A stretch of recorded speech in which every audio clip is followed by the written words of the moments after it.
hành giáo restraining the pháp desire và and kiểm soát những attachment, cái tham chấp đấy của chúng ta. whatever it is. Some Bất cứ people's điều gì attachment is khi mà chúng with ta their bám chấp như opinions. vậy Their thì opinion is so strong, then he's so attached to his opinion, he can't respect khi mà any một other người mà people's rất là bám opinion. chấp vào cái ý kiến Therefore, của he mình, người is ta không thể chấp conflicted nhận ý with the kiến của other người khác, person.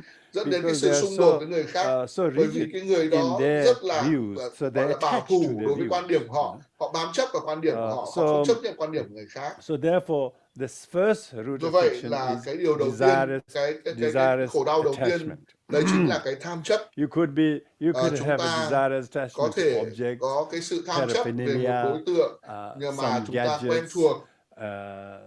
and because one Bởi person vì is một very người attached có thể tham chấp to his things, với to những his điều, những objects, thứ, to his những cái đối tượng, machinery, or to những cái his máy móc, device, or những whatever, cái thiết bị vân and vân, then quickly he will have a và fight with others. anh ta có thể So nhanh chóng là because gây of chiến với người desirous khác, attachment, bởi vì cái sự bám chấp của anh people ta. steal. Người khác ăn trộm People đồ của anh steal ta chẳng hạn, material possessions of ăn others, trộm những cái vật chất, cái and they vật chất don't mà want thuộc sở hữu của anh to ta. earn through Người proper ta không right muốn livelihood. kiếm được tiền, They cuộc kiếm sống desire thông it qua so một much. cái They want sinh a kế quick phù hợp, money, mà họ muốn có and tiền nhanh chóng. it is due to the affliction of Và desirous vì attachment cái sự that nhiễm the ô như thief vậy, goes thì những cái kẻ to trộm break into the bank, and phá then vỡ cái nhà cửa của các before ngân he hàng can để xâm nhập vào run ngân away hàng. with the money, he Trước gets khi mà caught. So all the anh trộm suffering đấy có thể comes chạy from ra với tiền của desirous mình thì anh ta attachment. đã bị bắt Like rồi. the moth Như vậy là who flies into the flame giống như là những candle light.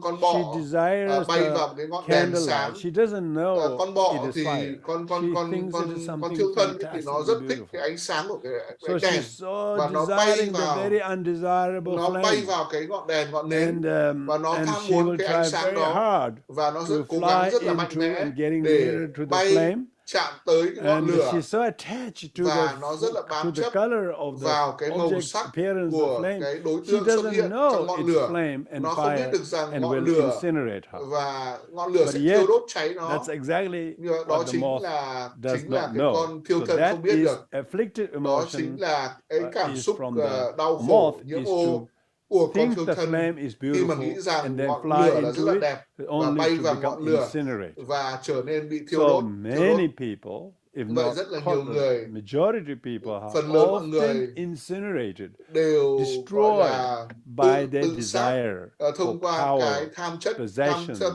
về danh and tiếng, danh vọng, so sở on. hữu và rất nhiều các thứ khác. So you will notice Do vậy people là have chúng ta sẽ attachment nhận to thức được some rằng là mọi drinks. người People have some attachment to bám chấp some vào những places cái they đồ live, uống, what vào they cái have, nơi mà what họ they sống, want, how rồi những particular thứ mà things họ will mong be, muốn, and they những become điều đặc biệt mà họ so có, vân easily vân, agitatable. và họ rất dễ So dàng bị when tức we talk giận. about the six Khi root mà chúng afflictions, ta nói về all the 6 six cái root cảm xúc nhiễm afflictions ô are này, mutually inclusive. thì There is nó no không bao hàm independent tất cả, root mà nó affliction có that exists by itself. cái nguồn This is gốc very đó nó important tự because tồn in tại. order for you Bởi to vì understand what the root khi afflicted chúng ta emotions hiểu được cái are, nguồn gốc của khổ you đau là also cái need gì, to know they chúng are ta cần all phải biết được rằng tất cả cái interdependently nguồn gốc đó originated root đều có sự afflictions. tương thuộc lẫn nhau, phụ thuộc vào với nhau. Like you see my Giống five như là fingers, các bạn nhìn thấy 5 all the ngón tay five của fingers, thầy, tất and cả you 5 can ngón say tay của hands, thầy, and my và sister chúng people ta say, nói oh, you rằng gotta là love bàn your tay long của thầy, fingers, or you gotta tay ngắn, tay whatever, dài. It's when the five fingers are Khi mà quý vị with the nhìn hand, it thấy looks 5 ngón okay. tay But cùng với cả cánh tay của thầy, imagine one of these nhưng mà fingers hãy on tưởng the tượng rằng table. là một ngón tay ở That trên wouldn't be so bàn thì sao? desirable. Thì cái điều đấy có mong But when mong all chờ the được không? five Mong chờ đợi được không?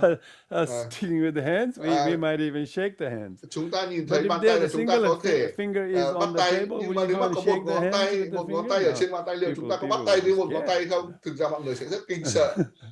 So the Do afflictive vậy là emotions cái cảm xúc khổ appears đau xuất hiện desirable một or cách có pleasant thể to the mind of cảm those thấy who thích don't have thú the đối với super tâm thức của chúng sensitivity ta khi mà to tâm thức của chúng know ta the không đủ nhạy cảm demerit để of hiểu the rằng afflictive những cái emotions. khuyết điểm So, của cái cảm xúc đó.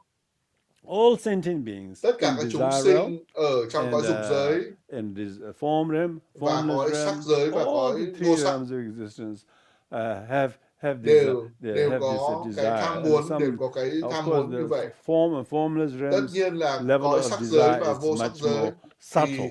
thì Like có those cái tham muốn us vi who are tế human hơn. beings on the planet Earth, Chẳng hạn như we chúng ta are là con người ở basically trên hành tinh này, desire thì oriented chúng ta persons. So we're là những always người mà đều có wanting, tham always vọng, đều có tham desiring muốn, not only we desire không some, phải là but chỉ those chúng ta we mong muốn manage to cái điều get, này we cái điều get kia, attached to mà them. chúng ta luôn luôn muốn We đạt don't được want và to chúng ta part. bám chấp được. When we do part, Khi then mà we chúng suffer ta from depression. làm những cái điều So đó thì that's chúng ta why khổ đau. desirous Do attachment vậy is là root of bám chấp, depression. tham chấp là nguồn gốc của khổ Desirous đau. attachment is also Tham chấp root of là anger and so nguồn gốc on. của sân giận và rất nhiều thứ khác. That will suffice for the first of the six Đấy là root cái afflictions. nội dung đầu tiên trong 6 Second cái root cảm xúc gốc, affliction cảm xúc khổ is đau gốc. hate. Tiếp thứ hai là cái Tibetan word cảm for xúc hatred is là called kong. sân giận. Con chóc means deep within. có nghĩa là Kong deep means tức là raging, sâu ở bên inner trong, rage. ở bên trong. So internal rage, which means hate. Cái sự sân giận ở bên trong. The hate is a root Cái affliction sự sân in the giận sense là the cái person cảm who xúc is nhiễm ô afflicted gốc. by Người his mà ill khi mà will sân giận and hate, do cái he ý is xấu người ta, so tà ý của người ta, tormented from within, và bị and tra so tấn, the giống như bị tra mind tấn từ bên itself trong, is constantly tormented. và cái tâm thức He của người ta hates luôn luôn bị who kích động. he is, why he is, what the things is or isn't happening. Vì những Because điều of mà that, xảy ra hoặc là không xảy ra, he expresses và thể his hiện ra ngoài hostile rằng and là afflictive tất cả fierce những cái emotion, khổ đau, then những cái cảm xúc everything tức giận, manifests cảm xúc hostile. cảm xúc sân giận, thù giận nó nổi And lên, he cannot tolerate và even anh ấy không thể smallest. chấp nhận được những cái So điều, our society chịu đựng được today những điều is nhỏ nhất. totally Xã hội zero ngày hôm tolerance. nay thì So gần như là basically không có people sự have bao dung. so much Mọi hate người có quá nhiều and sự sân giận resentment and ill và will. sự So thù hận. this rootness of the Đây là affliction nguồn gốc this is của hate. khổ đau. Cái nguồn gốc Usually chính people who là are do sự sân angry giận. or hate, Mọi người we cảm can thấy use tức these giận, two cảm thấy sân giận. terminology interchangeably, Thầy hate có thể and sử dụng anger. hai từ là Even sân giận though và they tức are giận. slightly different, Bởi vì mặc because dù là chúng nó có anger thể could một be chút very, khác very nhau. spontaneous, Tức giận but thì có hate thể could là be ngay lập tức, outwardly looking nhưng mà sân nothing giận but deep có thể down là không very, nhìn thấy very bên ill ngoài, will. nhưng mà bên So trong thì có thể nhìn thấy rất here là it rõ. is the Như vậy hate ở đây is a thì chúng ta very nói về sự deep sân giận pain, rất là sâu, cái misery sự khổ inside. đau rất là sâu ở And bên then trong, the mind could và not let tâm go thức của of chúng ta its không ill thể will. từ bỏ cái sự And sân it giận doesn't đó, know và he is nó không doing biết ill được will. rằng là Yet he is doing just that. chúng ta không biết được rằng là chúng And ta đang he's sân doing giận, just that to và make chúng him ta become chỉ ill, làm cho chúng make ta him tự become nhiên sick, đau khổ hơn, make ốm him đau to hơn, bệnh hoạn destroy hơn, his blood và pressure, tự increase phá his hủy blood cái pressure and huyết whatever, áp, cái mạch máu của mình. whatever psychophysical, Bất cứ cái trạng thái tâm lý nào I would say, mà tôi muốn dependent nói phụ thuộc vào, origination or có nguồn gốc phụ thuộc vào, occurs because it's all related, because bởi the vì nó person has đều so much liên ill hệ will với and cái hatred tà and ý, anger, sân giận, and cái he sự has nóng this giận, amazing contaminated cái mentality that tâm thức torments bị him. ô nhiễm như vậy, Because bị of tra that, tấn như he vậy, projects và người đó phát ra unconsciously không nhận thức onto được, phát others, ra không and nhận he thức được với sees người the khác, people's và thấy người hostility khác towards him, thân even hận, though it's sân all hận, his thù projection. địch đối với He người, với doesn't chính mình, know it mặc is his dù là không phải projection. như vậy. Anh ta không biết được So rằng là he anh ta đã phóng basically chiếu ra cái sự sân giận đó, jumps và anh ta ngay at lập his tức own là shadow, nhảy thinking vào trong it cái is bóng somebody tối else. của mình, chứ không phải bóng tối của người And so khác. the person who Và is cái người đó suffering the afflictive khổ đau, emotions of hate, cái cảm xúc là sân giận như vậy, he does not have any anh ta sense of peace. không có một cái sự bình an, một sự an lạc nào. His sensibility and peace Anh ấy đã and đánh cướp mất sanity. chính cái sự an lạc, sự bình an của So mình. it's just like the alcohol. The Nhưng nó person cũng is tương tự giống như là uống intoxicated rượu, cái người uống rượu by bị his nhiễm độc hate and ill bởi will. sự And he sân giận, couldn't sự focus. tà He ý couldn't của sleep mình, tà well. kiến của mình, He can't và không digest thể food. lắng nghe được, và không thể And he thưởng thức couldn't cái see vị any của thực good phẩm được, và in không thấy được cái others điều tốt ở người or in khác, anything. hoặc là He bất cứ một cái only điều tốt sees ở bất cứ một cái điều everything gì khác, negative và because thấy of mọi that thứ đều rất là tiêu cực, he bởi is vì very bản thân cái người hostile. đó rất là thù địch, He và almost imagines and he anh ta believes that tưởng tượng everybody rằng is là hostile to him. tất cả mọi người đều thù địch với anh Even ta, the kindest person, và he dù thinks là the người kindest tốt nhất, person is hostile to him, anh nghĩ wanted rằng to là cái người control tốt him. đấy cũng muốn thù địch với người đó và kiểm He soát, basically becomes psychotically và anh đã trở confused nên một cái trạng thái by tâm his lý own rất là ill lẫn will. lộn, He vì chính cái makes tà him kiến, tà or ý của her người đó, to và project and to see things phóng that chiếu, are not phán there, chiếu but tất cả actually mọi it's all thứ in không their hề head. có tồn tại, mà toàn từ So tâm thức this của anh is ta how ra. Đó afflicted là lý do vì sao mà những cái khổ đau dẫn đến sự tàn phá, tàn hủy và gây ra những cái khổ đau khác. Những cái cảm xúc khổ đau như vậy rất là khó để mà có thể giải trừ được. Khi mà một người đang sân giận thì người đó không nghĩ rằng là bản thân mình đang tức giận, mà người ta nghĩ rằng người ta tức giận vì lý do tốt, và người ta có lý trí, và người ta có lý trí để có cái cảm xúc như vậy. Và anh ta không nghĩ rằng là anh ta sân giận, đang sân giận. Những điều mà anh ta nói, tôi thường nói rằng một người sân giận thường làm 4 thứ. Nhắm mắt lại, mở mồm ra, và bày tỏ cái sự hiếu chiến của thân thể của mình, và rất là vô minh vô trí. Như vậy là sân giận hoàn toàn là đổ dầu vào lửa đối với người đó, và thúc đẩy cái sự gọi là cái sự rất có hại của người đó đối với người khác. Và người đó không nghĩ rằng là người ta đang làm điều đó. Người ta nghĩ rằng là tất cả những cái sự thù địch là đến từ người khác đối với anh đấy.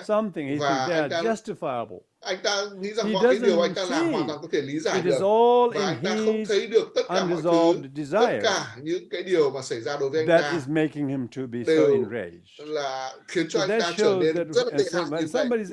Như vậy là khi mà chúng ta thấy một người nào đó đang sân giận, một người đang thù hận, một người đang có tà ý, bởi vì anh ta không đạt được cái điều mà anh ta muốn, bởi vì anh ta phải take you over when phải đi qua. He's angry at you. He's showing rude gesture to you. Khi mà anh ta sân giận với bạn, rooted in desirous attachment, cái sự sân giận đó nó xuất phát từ cái sự tham muốn, sự bám chấp, và cái sự tham muốn và bám chấp đó ở trong cái trạng thái hình thức là sân giận, và người đó muốn gây ra đau khổ cho người khác thông qua các cái điều nói, thông qua các việc làm, khiến cho người khác phải cảm thấy đau khổ, rất tệ hại.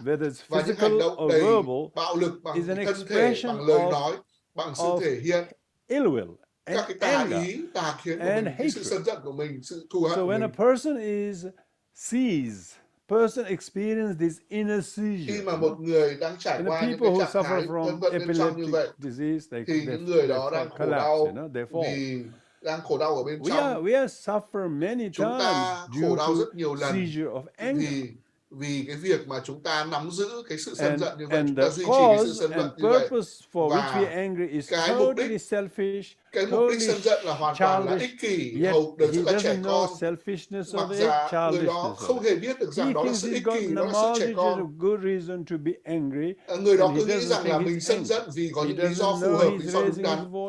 Nhưng mà chúng ta không biết được rằng là anh ta cao giọng lên, anh ta không có lý trí nữa, những cái hành động của anh ta đều rất là vô minh đấy. Do vậy là đó không phải là những điều mà bên ngoài, mà đó là những thứ mà chúng ta cần phải thấy ở bên trong của mình.